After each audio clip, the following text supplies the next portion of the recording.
Proddatur rural police station పరిధిలోని ఎర్రగుంట్ల పొద్దుటూరు రోడ్లో పాలకేంద్రం వెనుక ఒక డెడ్ బాడీని గుర్తించడం జరిగింది. ఆ డెడ్ బాడీ యొక్క ఆనవాలు అవన్నీ చూసి సిఏ గారు, ఎస్ఐ గారు విచారణ చేస్తే ఆ విచారణలో ఆమె పేరు రేష్మా అని, ఆమె అన్వర్ బాషా అని అతని యొక్క భార్యని అమృత్ నగర్లోని నివాసం ఉంటున్నారని, అతను అన్వర్ బాషా ప్రొక్లైన్ డ్రైవర్గా పనిచేస్తున్నాడని తెలిసింది. తర్వాత ఆమె బంధువుల్ని, తల్లిదండ్రుల్ని వాళ్ళని విచారణ చేస్తే మాకు తెలిసిన విషయాలు ఏంటంటే, ఇద్దరు ప్రొక్లైన్ డ్రైవర్గా పనిచేస్తున్నాడు, ఇద్దరు పిల్లలు ఉన్నారు.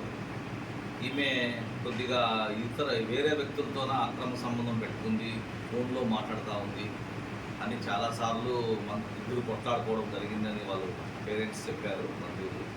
అలాగే ఇంటి పక్కన వాళ్ళు సాక్షులు కూడా చెప్పడం జరిగింది. ఈ రేష్మ అనే అమ్మాయి భర్తతో సఖ్యగా లేకుండా ఇతరులతో ఫోన్ కాల్స్ చేసుకోవడము జరిగిందని, గతంలో కూడా ముగ్గునూరులో ఒక వాచ్మెన్తో కూడా ఆమె సన్నిహితంగా ఉండడము కల్లారా చూసిన అన్వర్ బాషా ఆ రోజు కూడా పేరెంట్స్ పిలిచి మందలించి మార్పు వస్తుందని ఆశించి వదిలేసినాడని తెలిసింది. తర్వాత మొన్న 12వ తేదీన రాత్రి సుమారు 11 గంటలకప్పుడు సాయంత్రం మాకు తెలిసిన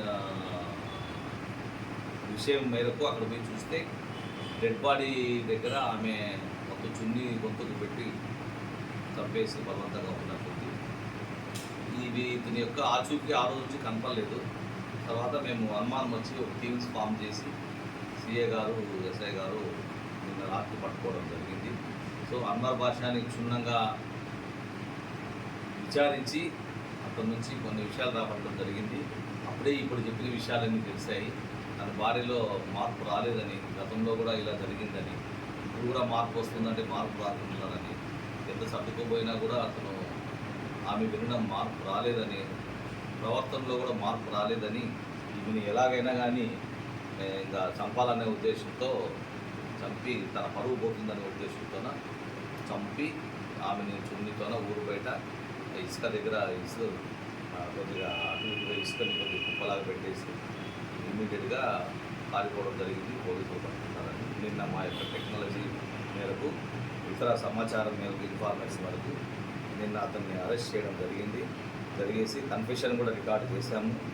రికార్డు చేసి అతని దగ్గర ఉన్న సెల్ ఫోను, మోటార్ వెహికల్ను కూడా సిఏ గారు స్వాధీనం చేసుకున్నారు. సో ఈ కేసుని హత్య కేసుగా నమోదు చేసి దర్యాప్తు చేసి అతన్ని అరెస్ట్ చేయడం జరిగింది. ఇంకా పక్కా ఎవిడెన్స్తోన కేసును బిల్డప్ చేసి అతను శిక్ష పడే విధంగా మేము ఐఓ గారు దాన్ని పకడ్బందీగా పరిశీలించి నివేదిక సమర్పిస్తుంది. Thank you.